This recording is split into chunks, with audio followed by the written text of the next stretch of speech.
Hello everyone, welcome to our introductory video here in our series of What is the Law? My name is Paul Goeringer. I'm the Extension Legal Specialist from the Department of Ag and Resource Economics at the College of Ag and Natural Resources at the University of Maryland. I'm also a member of the Ag Law Education Initiative, and the Ag Law Education Initiative is a new partnership between the University of Maryland College Park, University of Maryland Eastern Shore, and the University of Maryland's Carey School of Law in Baltimore. And what we are is we're a way to provide information and educational resources on law to the general public and ag producers and anyone else in the ag community. Our website is umaglaw.org. As you can see, this is a screenshot of our website. We have a publications library. I'll talk about that here in just a second. Legal resources tab, which is developed by the Carey School of Law with a list of resources available in it to help you if you need to look up a legal issue. We also have a news tab that you can find out news about us on. We have a quarterly update, and we have a contact us tab, so if you need to contact one of us specifically, our information should be up there. We also have a calendar of events. One other thing, if you don't want to go to the website and click on the news tab, you can follow us on Facebook. You can like us on Facebook. You can follow us on Twitter. Another thing to talk about is the publications tab. Under that, we have a directory of Maryland State Bar Ag Law Section attorneys as available to help you find an attorney if you need one. We have overviews of Maryland's right to farm law, ag leasing overviews, labor law overviews. We have more publications in development, so check Twitter, check Facebook, check the news tab, check under this publications tab. We'll try to keep you aware when stuff becomes available if you want to know about it. Real quickly, I have to give my disclaimer before we get started. I am an attorney. Nothing I say today should be construed as legal advice. If you need help finding an attorney, I've told you about the directory. You can start there, or you can contact me and I will help you find an attorney. My contact info is at the end of this presentation. So sort of start this off, the idea here is, what is a law? The question has always been presented to me as, Paul, what is a regulation? What is a law? How do we figure out what laws are when we're dealing with agriculture? So the idea is that a regulation is just a rule or an order that's issued by the executive branch, such as the governor or an agency, and carries the weight or force of law. Regulations exist basically because legislatures pass statutes that only provide an outline of what the law should be. They don't go into the minor details. The legislature leaves that to the agencies to figure out because they view them as the experts in the area and think they will be better suited to implementing the law than the General Assembly may be in Maryland. Regulations are similar to statutes passed by the legislature. They're similar to court rulings. They all carry the same weight of law in the end.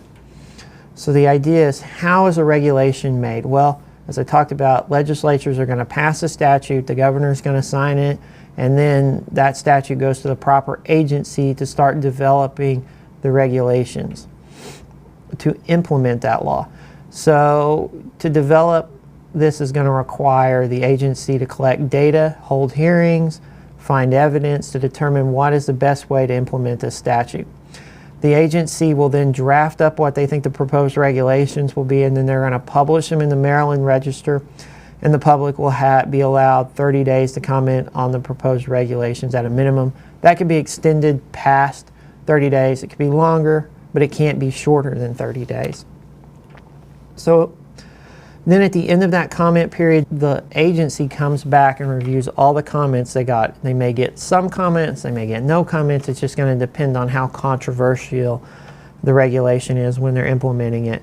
And they have to review all the comments that are made. So they have to determine if they have new policy arguments, if there's new data, if there are criticisms of the current regulation as it's been proposed, and how, if any way, should it be changed.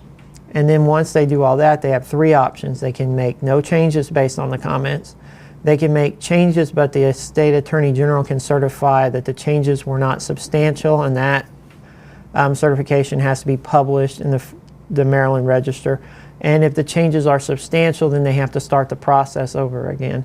If any of you ever saw the Schoolhouse Rock video, I'm Just a Bill, there is no easy way to go through this process. It's not just a straightforward process. It's always going to change depending on how the comments come in and how things go from there as to how this process moves forward from time to time. So looking back, if we go with option 1 or option 2, then that reg is submitted to the Committee on Administration, Executive, and Legislative Review, and that committee can also oppose the enactment of that regulation. If they oppose it, then that regulation has to go to the governor, or they can modify the regulation. It just kind of depends on what the agency wants to do and what the governor is willing to do, and they have 15 days to make this decision. If the reg makes it through all this process, then it is again published as a final rule in the Maryland Register and goes into effect within either 10 days, or if the statute provides a different day timeline, then that's when it goes into effect. So the biggest question you're going to be asking me probably is, Paul, how do I keep up with all this? I don't have time. So the best way to do it is work with your groups such as Maryland Farm Bureau, Delmarva Poultry Industries, other state ag groups. They're going to have lobbyists. They're going to have people who are paid to keep up with this information. Follow them on Facebook or Twitter. Keep up with their newsletters. Pay attention to their websites. Pay attention to the newspapers. That will help you at least keep up to date on some of the stuff that's coming forward.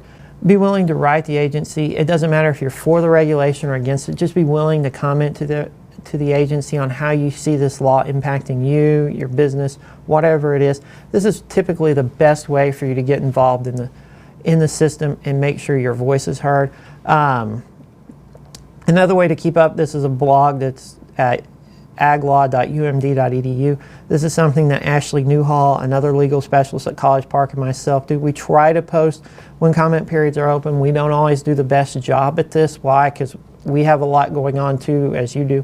So we try to pay attention and keep up to date, but sometimes we miss things.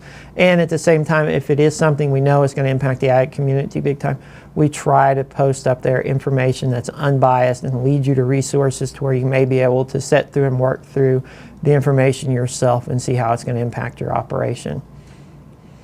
Thank you again for watching this video. If you have any questions, comments, or thoughts on future videos, my contact information is below. You can call me, you can email me, or you can tweet me, and I will get back with you. Thank you again for watching.